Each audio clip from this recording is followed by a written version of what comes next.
I have heard many commentators recently say that there's no clear path for Scotland to take its independence. Not entirely true. The path to Scottish independence starts with the consent of the Scottish people. It's very, very clearly laid out in the Act of Union and its articles. And there's one tenet of the Act of Union in particular that lays that out, and it is the claim of right.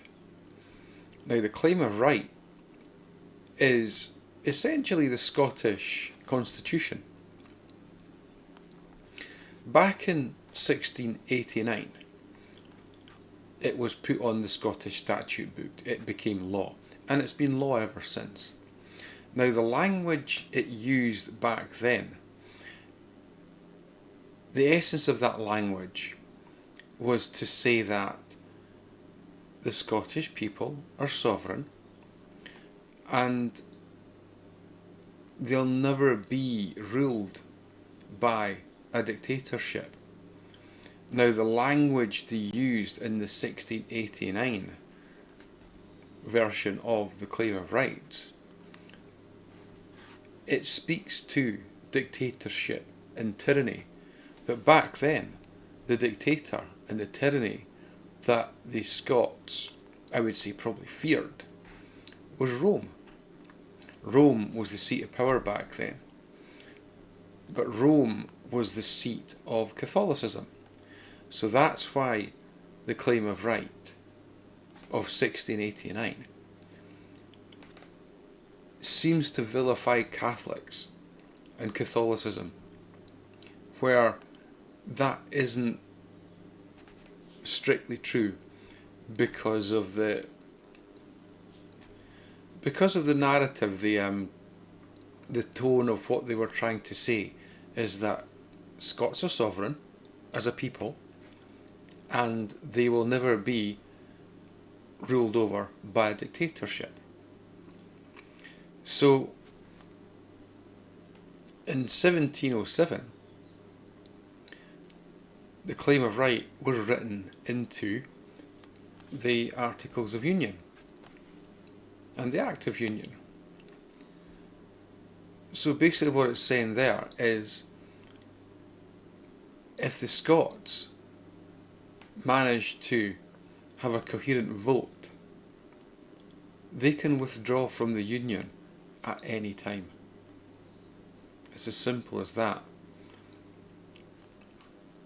Right now, we're being blocked from exercising our claim of right. As soon as we have the consent of the people in favour of withdrawing from the Articles of Union and the Act of Union, then it's actually up to the Scottish Government. Now, the Scottish Government are the MPs who sit at Westminster about 47 years after the Act of Union was passed into law. It had always been remembered that the Act of Union said that both the English and Scottish parliaments would be dissolved, and then they would reconvene as one parliament. Now, that actually never happened. So the next thing I'm going to talk about is a thing called salvo.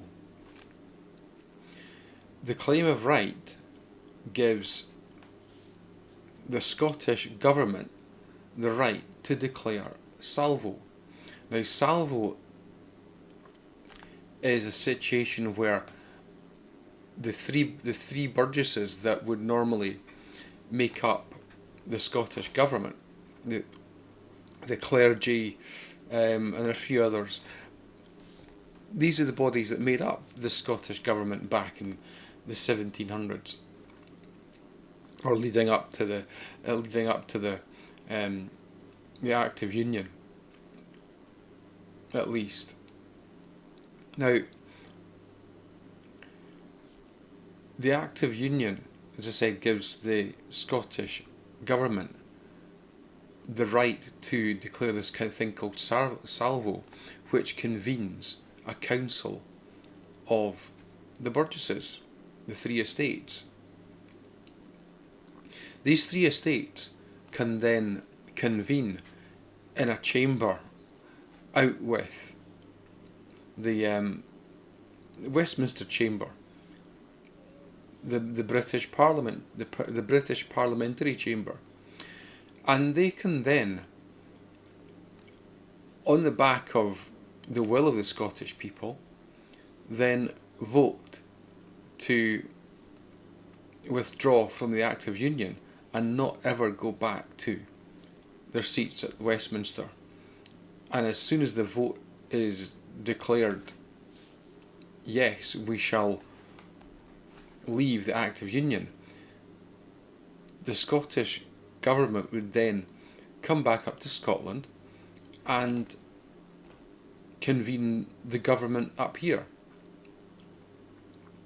They would simply pay taxes to a Scottish exchequer, and that would be the end of the Union.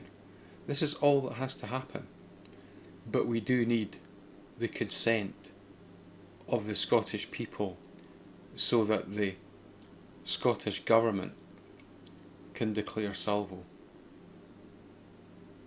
So there you have it. There is a clear path to independence.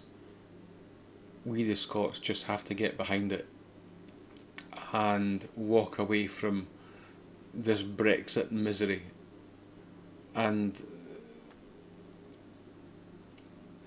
this British economy, which right now doesn't seem to be going anywhere, and it's like a millstone round the neck of Scotland.